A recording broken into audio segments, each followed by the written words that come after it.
Tonight we're going to read 1 Nephi chapter 17, and it is particularly long. And I'm very tired. Hopefully I won't fall asleep while I'm reading this. As usual, feel free to hit pause and say a prayer so that you'll get out of this what you're supposed to. And you can follow the links in the description to get your very own copy of the Book of Mormon, or to follow along online. And it came to pass that we did again take our journey in the wilderness, and we did travel nearly eastward from that time forth. And we did travel and wade through much affliction in the wilderness, and our women did bear children in the wilderness. And so great were the blessings of the Lord upon us, that while we did live upon raw meat in the wilderness, our women did give plenty of suck for their children, and were strong, yea, even like unto the men. And they began to bear their journeyings without murmurings. And thus we see that the commandments of God must be fulfilled.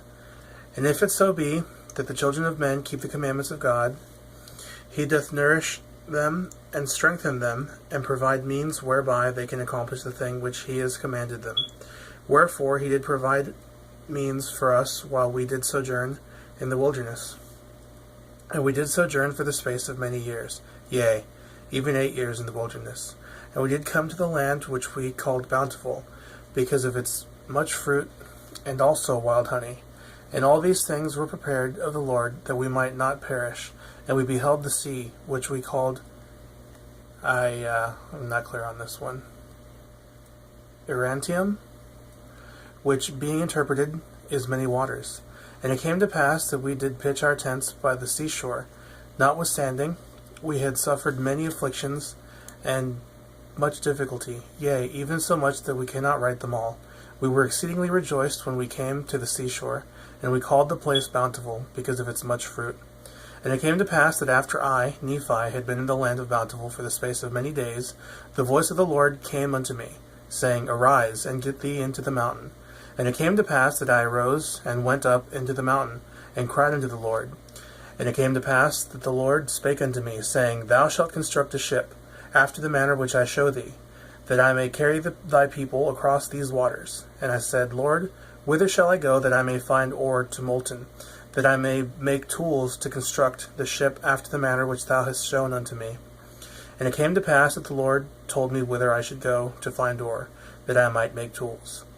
And it came to pass that I, Nephi, did make a bellows, wherewith to blow the fire of the skins of beasts.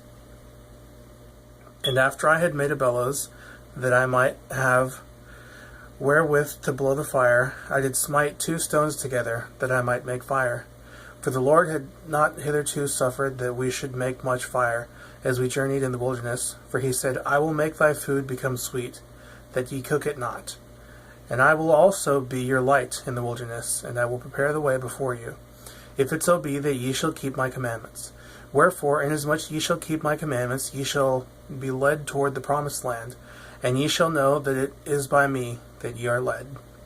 Yea, and the Lord said also that after ye have arrived in the promised land, ye shall know that I the Lord am God, and that I, the Lord, did deliver you from destruction. Yea, that I did bring you out of the land of Jerusalem. Wherefore I, Nephi, did strive to keep the commandments of the Lord, and I did exhort my brethren to faithfulness and diligence. And it came to pass that I did make tools of the ore, which I did molten out of the rock. And when my brethren saw that I was about to build a ship, they began to murmur against me, saying, Our brother is a fool, for he thinketh that he can build a ship, yea, and he also thinketh that he can cross these great waters.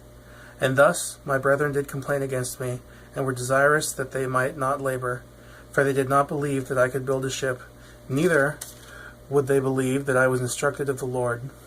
And now it came to pass that I, Nephi, was exceedingly sorrowful, because of the hardness of their hearts. And now when they saw that I began to be sorrowful, they were glad in their hearts, insomuch that they did rejoice over me, saying, We knew that ye could not construct a ship, for we knew that ye were lacking in judgment. Wherefore thou canst not accomplish so great a work. And thou art like unto our father, led away by the foolish imaginations of his heart. Yea, he hath led us out of the land of Jerusalem, and we have wandered in the wilderness for these many years, and our women have toiled, being big with child, and they have borne children in the wilderness, and suffered all things, save it were death. And it would have been better that they had died before they came out of Jerusalem, than to have suffered these afflictions. Behold, these many years we have suffered in the wilderness, which time we might have enjoyed our possessions in the land of our inheritance, yea, and we might have been happy. And we know that the people who were in the land of Jerusalem were a righteous people, for they kept the statutes and judgments of the Lord, and all his commandments, according to the law of Moses. Wherefore we know that they are a righteous people. And our Father hath judged them, and hath led us away, because we would hearken unto his words. Yea, and our brother is like unto him. And after this manner of language did my brethren murmur and complain against us.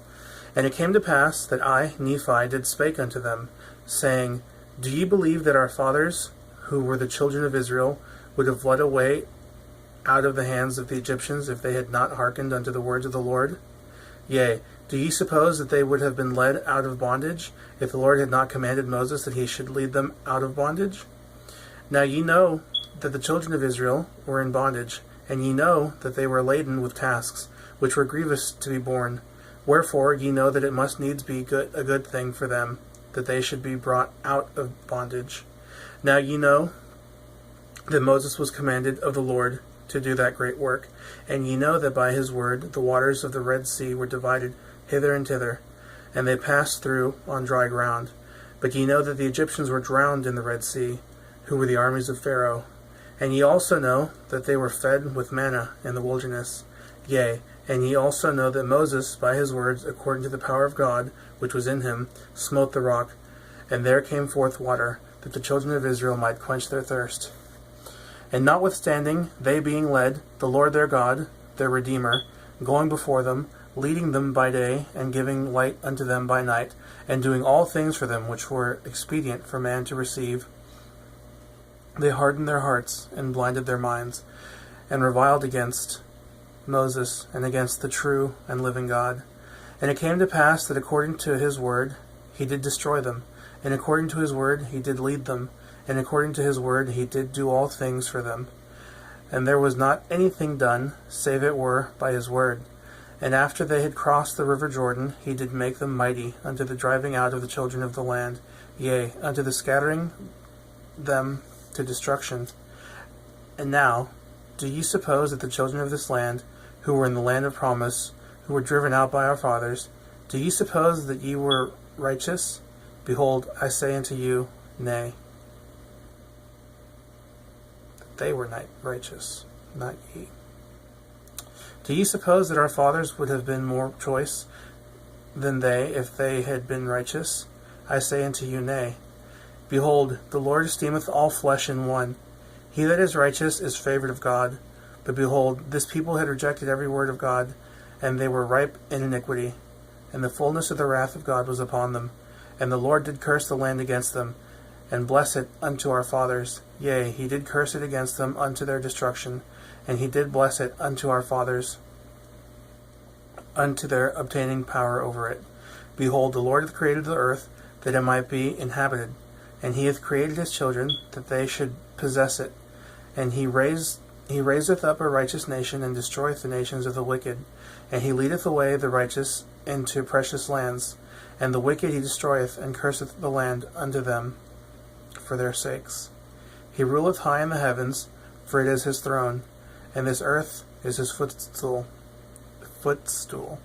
And he loveth those who will have him to be their God. Behold, he loved our fathers, and he covenanted with them, yea, even Abraham, Isaac, and Jacob, and he remembered the covenants which he made. Wherefore he did bring them out of the land of Egypt, and he did straighten them in the wilderness with his rod, for they hardened their hearts, even as ye have, and the Lord straightened them because of their iniquity. He sent fiery flying serpents among them, and after they were bitten, he prepared a way that they might be healed. And the labor which they had to perform was to look, and because of the simpleness of the way, or the easiness of it, there were many who perished. And they did harden their hearts from time to time, and they did revile against Moses, and also against God. Nevertheless, ye know that they were led forth by his matchless power into the land of promise. And now, after all these things, the time is come that they have become wicked, yea, nearly unto ripeness. And I know not, but they are at this day to be destroyed. For I know that the day must surely come that they must be destroyed, save a few only, who shall be led away into captivity. Wherefore the Lord commanded my father that he should depart into the wilderness. And the Jews also sought to take away his life. Yea, and ye also have sought to take away his life. Wherefore ye are murderers in your hearts, and ye are like unto them. Ye are swift to do iniquity, but slow to remember the Lord your God. Ye have seen an angel, and he spake unto you. Yea, ye have heard his voice from time to time, and he hath spoken unto you in a still small voice, but ye were past feeling, that ye could not feel his words. Wherefore he has spoken unto you like unto the voice of thunder, which did cause the earth to shake, as if it were to divide asunder. And ye also know that by the power of his almighty word he can cause the earth that it shall pass away. Yea, and ye know that by his word he can cause the rough places to be made smooth, and smooth places shall be broken up. O then why is it that ye be so hard in your hearts? Behold, my soul is rent with anguish because of you, and my heart is pained. I fear lest ye shall be cast off forever. Behold, I am full of the Spirit of God, insomuch that my frame has no strength. And now it came to pass that when I had spoken these words, they were angry with me, and were desirous to throw me into the depths of the sea. And as they came forth to lay their hands upon me, I spake unto them, saying, In the name of the Almighty God, I command you that ye touch me not. For I am filled with the power of God, even unto the consuming of my flesh. And whoso shall lay his hands upon me shall wither, even as a dried reed. And he shall be as naught before the power of God, for God shall smite him. And it came to pass that I, Nephi, said unto them that they should murmur no more against their father, neither should they withhold their labor from me. For God had commanded that I should build a ship. And I said unto them, If God had commanded me to do all things, I could do them. If he should command me that I should say unto this water, Be thou earth, it should be earth. And if I should say it, it would be done. And now, if the Lord has such great power, and has wrought so many miracles among the children of men, how is it that he cannot instruct me that I should build a ship? And it came to pass that I, Nephi, said many things unto my brethren, insomuch that they were confounded, and could not contend against me. Neither durst they lay their hands upon me, nor touch me with their fingers, even for the space of many days. Now they durst not do this, lest they should wither before me. So powerful was the Spirit of God, and thus it had wrought upon them. And it came to pass that the Lord said unto me, Stretch forth thine hand again unto thy brethren, and they shall not wither before thee. But I will shock them, saith the Lord, and this will I do, that they may know that I am the Lord their God. And it came to pass that I stretched forth my hand unto my brethren, and they did not wither before me, but the Lord did shake them, even according to the word which he had spoken. And now they said, We know of a surety that the Lord is with thee, for we know that it is the power of the Lord that has shaken us. And they fell down before me, and were about to worship me, but I would not suffer them, saying, I am thy brother, yea, even thy younger brother. Wherefore worship the Lord thy God, and honor thy father and thy mother, that thy days may be long in the land which the Lord thy God shall give thee. All right, gracias.